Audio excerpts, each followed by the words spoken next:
Hey everyone, it's Tina from Tina's Crafty Crochet and Tafog Crafts.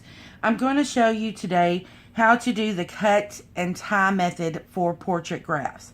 I've got this huge graph, but I've sectioned off a little piece, and these are not the correct colors. I'm not even actually done with this graph, so I've just thrown some odd colors in here. I'm going to start here on this line. And I do it in symbols because it saves on your printer ink and it's easier to see. So this symbol I've made navy. And I've just got a few rows of base here. I'm doing it in single crochet with an eye hook, 5.5 millimeter. So it calls for 2 of the navy. I've already chained up. So I'm just going to go into the first stitch and do a normal single crochet.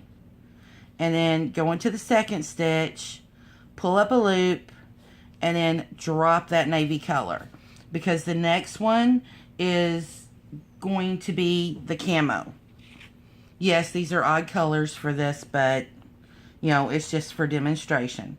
So the way I change colors is I don't tie them all together. As soon as I insert it, I don't put a slip knot on it.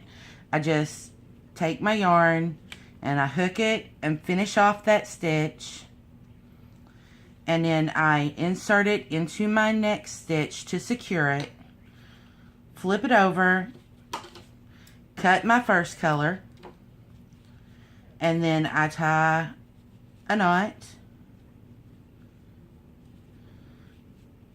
leave it kind of, loose. You don't want to pull all your stitches. Now the second one, you can really tighten up. And then I just leave my tails in case I need to retie it again after I'm done with the whole thing. And then I need one of this, so I'm going to pull up, lay back down. The next color is light blue, and we need 2 of those. With the portrait graph, you really do need to cut and tie because you do have so many color changes. And so here I'm going to cut the previous stitch and tie it to the new color, just like I did before, loosely, and then kind of tight. And I'm doing 2 of these, so that would be 1, and leave the second one undone. And I mean, you can go ahead and cut it, and then I'm going to use the camo again for 2 more stitches. As soon as I can find the end, I'm going to pull it through, anchor it into the next stitch, and tie the back.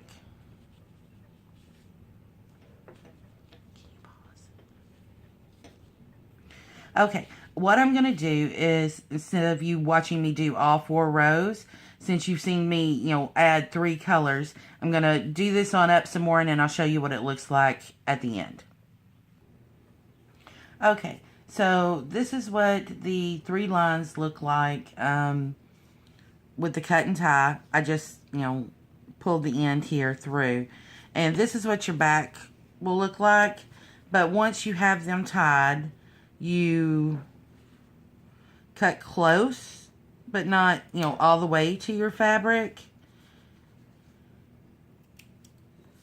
And then you have these little knots like this. Now you can cut these as you go along.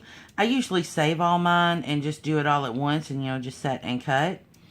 And then you have the choice of putting fabric on the back of it, or, hanging it on the wall, or, actually hand sewing it on. I use an owl, which is, the sharp pointy thing you use to punch through leather. But yeah, this is what the back of a portrait graph looks like. Usually a little neater. And the front will look like your regular Afghan.